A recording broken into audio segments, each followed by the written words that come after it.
Welcome to CXO, a magical podcast to help you serve better and concoct experiences that are superlative in nature. I'm your host, Supriya Sharma, bringing to you in each episode didactic nuggets so you can get inspired to sprinkle stardust in your company, your home, and the community on the whole.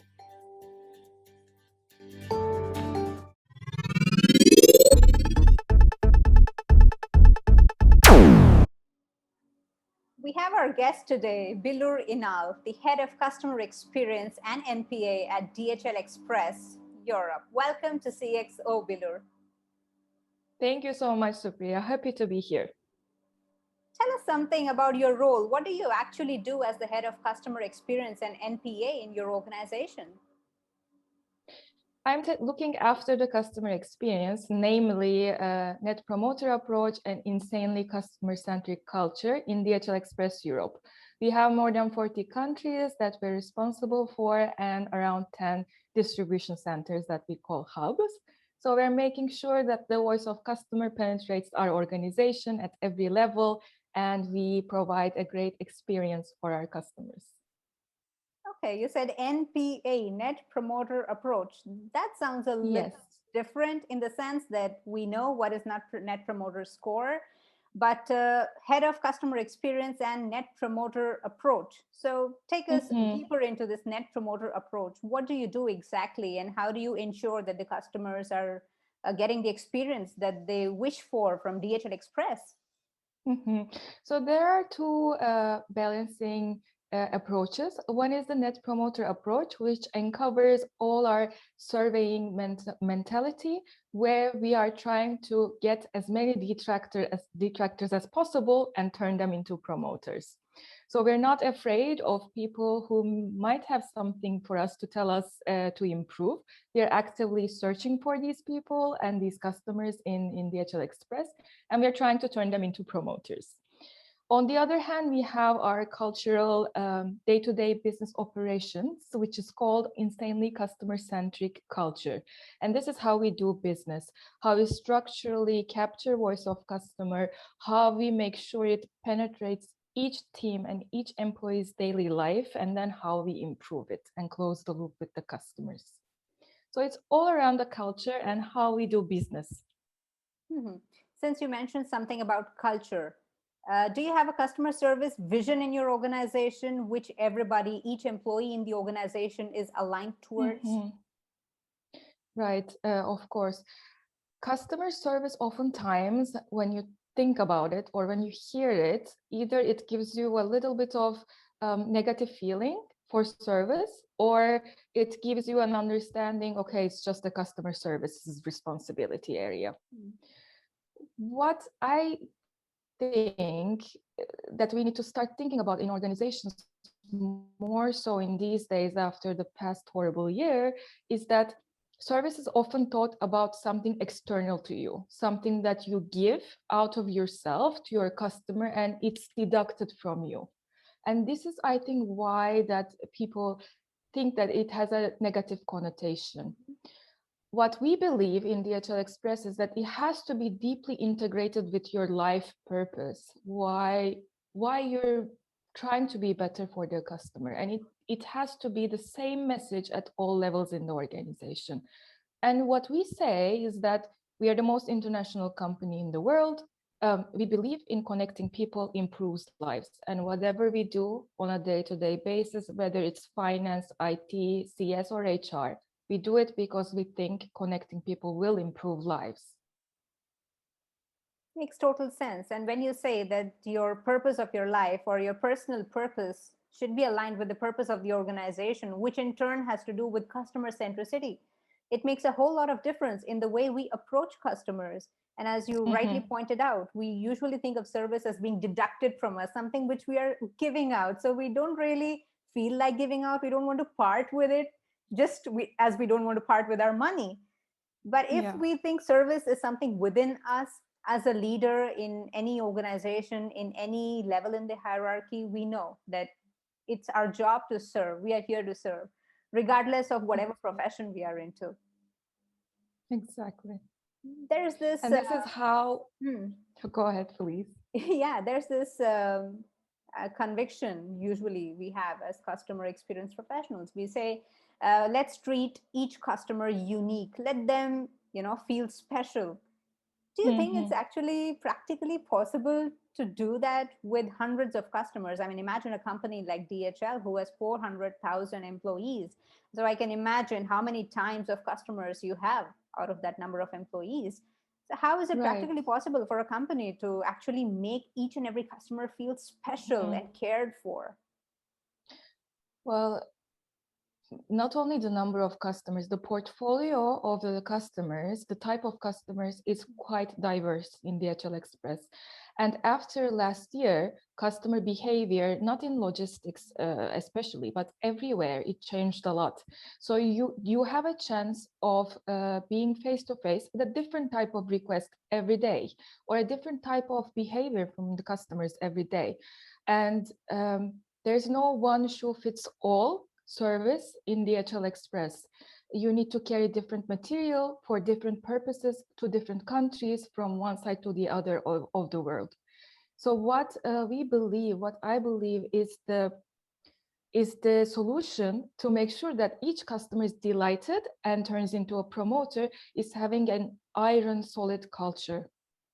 And this culture should turn into structural elements in the daily routine of everyone, not just the frontline customer service agent, but the managing director or the senior management team members or middle managers, supervisors. Everyone has to have the same purpose, and then this purpose clearly translated into daily routines in their lives, which allow them to solve problems for their customers.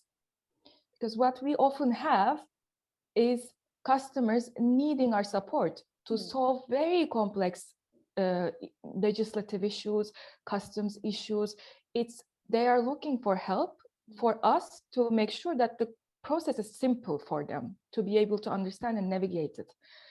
So what we do is, as a culture, I think what breaks customer experience most is silos, working in silos, and the senior management not getting together for making customer experience better. Some of the practices that I can share with you that we find very helpful to achieve our mission of connecting everyone around the world is our top to bottom and bottom to top approaches, in the sense that our senior management team members has to get together in each country and hub on a weekly basis, same day every week, to talk about the current customer journey and what has to be done in the week. So imagine very busy people, senior managers, running all around for making sure that processes go smoothly. They have to get together every week, spend time just to focus on getting customer experience better.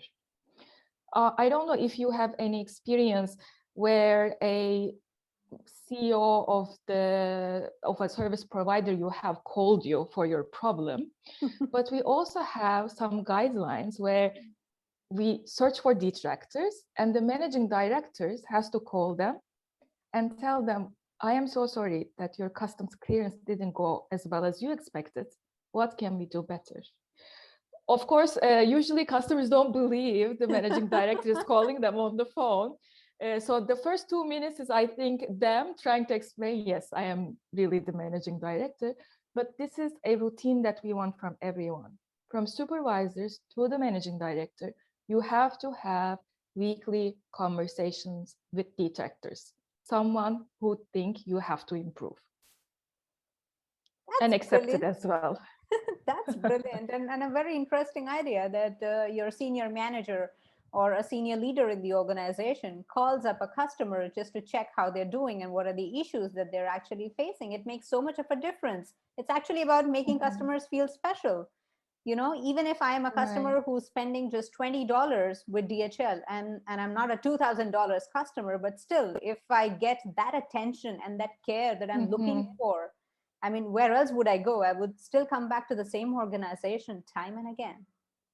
Right. And even though you're a customer that may have just one shipment, the problem could be a very strategic problem for us to solve. or we learn as leaders, we learn from it, what happened in the process. You cannot be everywhere all the time. So these customers are actually showing us what we need to do to be better. But also, not just leadership, for employees as well. You want everyone in the front line to provide an exceptional wow effect, an exceptional service.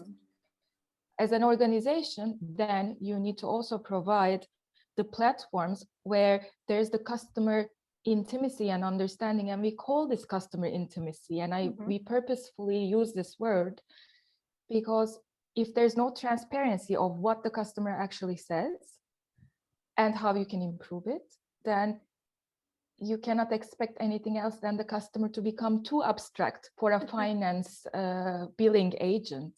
Right. So what we do every day, of course, as in any other company, every day there are performance management meetings, short, small team huddles. Okay. But what we do a bit differently is that we include voice of customer feedback elements in it to discuss and make sure we connect to the service quality KPIs.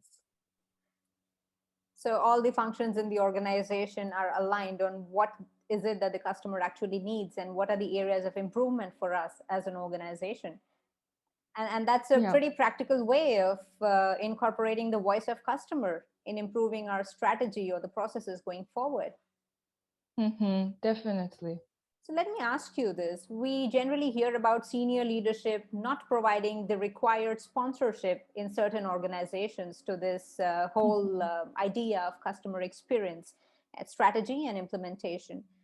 As a CX professional, on a scale of 1 to 10, how important do you think is this sponsorship from senior leadership in having a customer experience strategy in an organization? Do we really need that sponsorship? A million. We need the sponsorship at all moments in the organization, just like anything else. If senior management is not leading by example and are actively involved in the processes of customer satisfaction improvement, then you cannot wait anything else for your customer experience to fail. Agreed. And does it also have to do something with the employees, the satisfaction of the employees with the organization, or it's just totally external? Do you think customer experience is totally external, or it has to do something about the way the employees love their organization or how much they're comfortable working in a particular workplace? We say in DHL Express, furthermost than anything else, we are a people's company. We are working with people to transfer shipments, even though we are in a very digital environment. It has never been as digital as this. And even there's a new phenomenon of B2B doing their trade online. It's a new way of looking at things, and it's getting more and more digital. But set that aside, exceptional employee experience drive the customer experience you need. So your employees have to be safe, comfortable, and empowered in the organization. Other than that, you cannot provide the top level experience that you need. So I'm just curious, with the velocity that everything is happening these days, everything is super fast, lightning fast. I'm just curious, is it possible to develop a customer-centric culture in an organization overnight? Well, I don't know if 5 years ago I would say the same thing, but unfortunately, this COVID-19 taught us what we are actually capable of doing. So what we experienced in week 15, 2020, around April, it was our lowest volume possible. And it was a turning point of, you don't know what's going to happen. It's a really unexpected world that's being coming together around you, and very scary situation. And then right after that, we went into an e-commerce boom that we didn't go out. So each day is busier than the last and more different than the last. And around this crisis, the capacity in the market reduced significantly, while the demand increased significantly as well. And we had to provide for the customer overnight. So I have never seen anything like this. Overnight, we took all our in-office employees at home. All the IT development needed overnight, we pushed everyone at home. Wow. And our couriers, on the other hand, they were in the field with a disease that we don't know anything about, but we provided overnight the highest safety measures that there can be. And I don't think I would say that this was possible 3, 4, 5 years ago, but this is the passion of the people. If the people didn't come together to change their surroundings overnight, it would not be possible. No technology can make it possible unless everybody chips in and wants to make it happen. Absolutely. It's about the willingness of the people and the sense of belonging they have towards the organization. It affects so much. You hear the customers. It was a moment that we didn't stop any of our customer experience initiatives. It's a way of we do business. It's not an add-on or something nice to have. Any surveying, anything. We didn't stop anything. But I was a bit cautious, like what will the customers say? Their businesses are struggling. And this period was the highest period we got in scoring as well. Because you see the desperation in the customer to make their lives continue another day. It's their livelihood. This is how they're making money and, taking care of their family. Right. So any courier in the field, any CS agent, any finance agent, they were trying to support these people to be happy another day. And then human resources department was making sure that we are healthy. All of us were making sure that we are safe and we are well taken care of. And it's because of the alignment and coming together of each and every individual in the organization that you were able to continue with the services and the quality of services, I would say, that you usually deliver even without COVID or without a pandemic. Right. If you have a culture of accepting errors, welcoming errors, and welcoming your detractors, people you not necessarily love your services, then this overnight shift is easier because someone raises their hand up when the first alarming point happens. They say, okay, something is wrong with this process. Let's fix it together.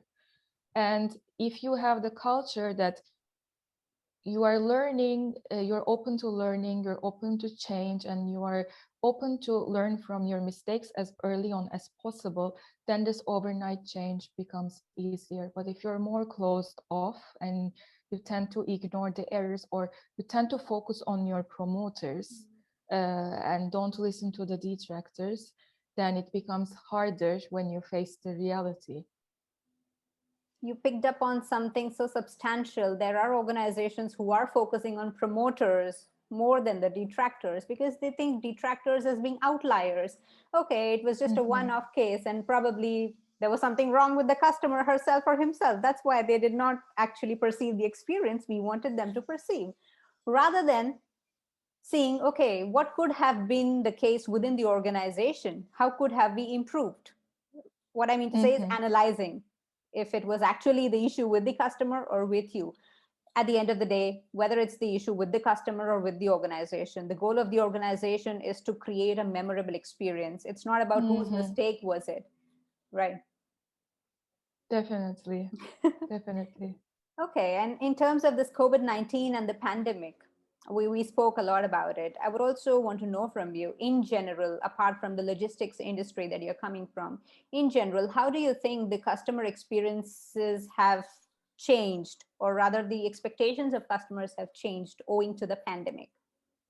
The expectations and behavior has changed completely, and it's not going to go back. We will never go back to the world that we came from. And I think it's a positive thing once we, put aside all the, pandemic and we are all very healthy and we get our vaccines. After that, at this point, I think we are going into a trade liberalization that we didn't before.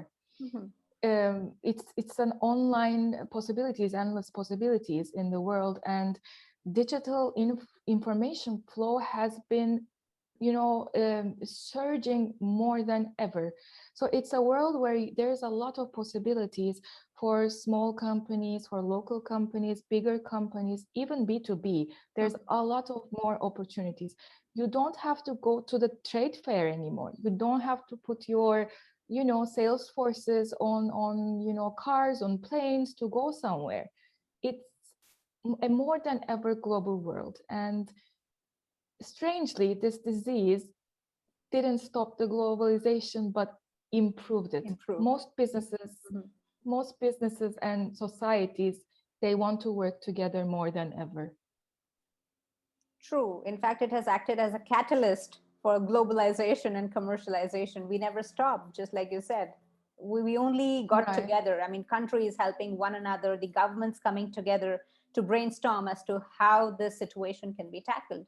Absolutely. Makes sense. Billur, tell us, what is the starting point? If I am an organization, let's say I own an organization or I work with an organization where I want to bring in this concept of customer experience, I want to create those magical experiences for my customers so they will keep coming back to me and they won't want to go anywhere else. Tell me, what is the starting point for me in that case?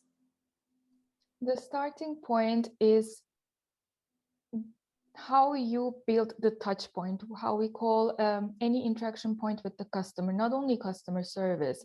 A customer can send an email asking for an online invoice, which you don't talk over the phone. So in a conventional manner, you don't think it's a touch point. But these are all touch points where a customer is interacting with you. And how you build the structure around what's happening around the employee in the touch point is the beginning point. Are they able to listen, analyze, and solve customer issues? If they cannot, are they able to escalate it to the next step? And if there's an escalation, is there a feedback loop? So it starts with the touch point, but it's heavily, heavily supported with everything around it, from the senior management to the bottom. If your system is working from bottom to up and up to bottom, solving as much problems at the front line as possible, making sure your employees are the stars, then at the front line, these are your stars, like not me, not anyone else. A CS agent booking a shipment is a star. So as long as the stars are supported and you have an SMT leading by example, then that's all you need. Sounds simple, but yeah, that's all you need. Yeah, having those stars in place to be interacting with the customers. And stars in the real sense, when I say stars, meaning they're allowed to shine. They're so empowered by the organization that they can actually create that experience for the customer. And that truly happens when we have our senior leaders as the role models. When we know how they are treating the customers, we know how the company wants to treat the customers. Absolutely. What is your final word for our CX professionals, a word of encouragement, so we can all come together and build a world where we are illuminating it with wonderful experiences for our customers? Right. Always be in the hunt for what you're doing wrong, and make sure that everyone is looking out for what they can do better. One thing that's important is this customer experience and continuous improvement departments are supported heavily by senior management team, and ideally they report into the CEO as a organization on their own, as a third party. So this is very important, but on a day-to-day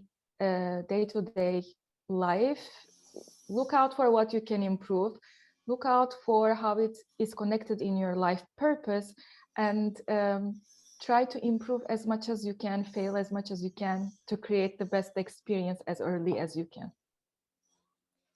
Thank you. Thank you for sharing all that. And we were so delighted to have you here. Happy servicing. Thank you, Supriya. Thank you for having me. Hope everyone enjoys it. And thank you. Have a great day.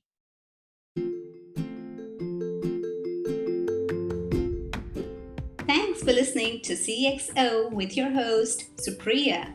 I hope you enjoyed a dive into the nitty-gritty of customer experience.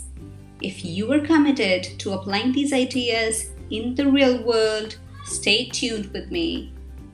Don't forget to check out all the links and resources in the show notes. That's all for this episode, folks. See you next time.